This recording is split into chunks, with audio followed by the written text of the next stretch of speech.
निख्या उत्कल खरुड़ा समाज कल्याण परिषद ब्रह्मपुर और गंजाम जिलार खरुड़ा समाज समूहर सांबादिक सम्मेलन निख्या उत्कल खरुड़ा वार्षिकर आसंता 21 और 22 तारीख 2 दिन धरी रेशम सहर ब्रह्मपुर ठारे आयोजन हेबो। एही वार्षिक उत्सव प्राय 21 कोटी पेंठ को नहीं आयोजन करा जायछि।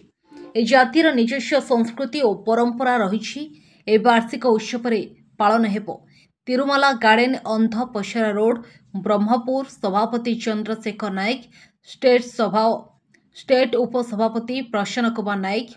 दंडपाणी नायक जोगेन्द्र नायक चित्रसेना महापात्र शिवशंकर सेनापति अशोक कुमार नायक विनायक नायक कृष्ण साहू टुटू नायक प्रमुख उपस्थित थे। समग्र ओडिशावासी रे थिबा सब खरुड़ा परिवार आवेदन करुची कि निवेदन करुची कि समस्त जदि कौन व्यक्ति को किसी आमर निमंत्रण पत्र पाई ना तो यही जरिया रे आमे समस्त निमंत्रण करुछु जे भाई माने जदि का पाखु निमंत्रण पत्र पहुंचनी आम तरफ क्षमा प्रार्थना करुछु और एटा भी ए संविधान प्रेस मीट जरिया रे समस्त भाई मानन को निवेदन करुछि जे ए मीट रे 21-22 रे आसंता 21-22 रे हेबाउ जाउतबा जातीय समावेश रे महासभा समावेश रे आपण प्रेजेंट रहिबे बोली मु समस्त को अनुरोध करू। जय जगन्नाथ। हमर मुख्य उद्देश्य नहीं सांबादिक सम्मेलन कर मुख्य उद्देश्य आम समाज जो वार्ता एकता भातृभाव भाईचारा एवं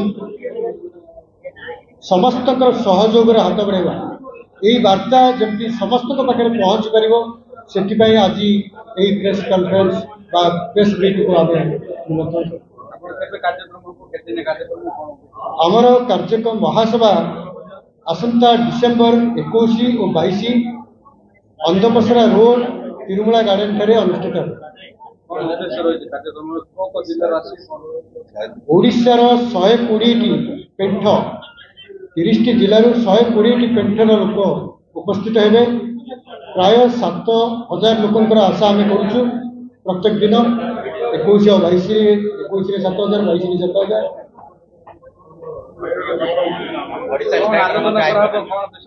आगामी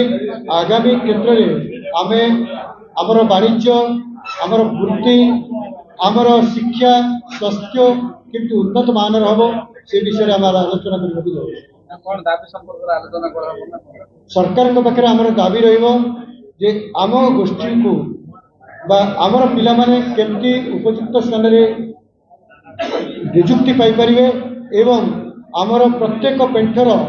सामूहिक सामाजिक कार्यक्रम सामाजिक कर्तृत्व जमी उन्नति हम से सरकार जमी दृष्टि देवे से दाबी।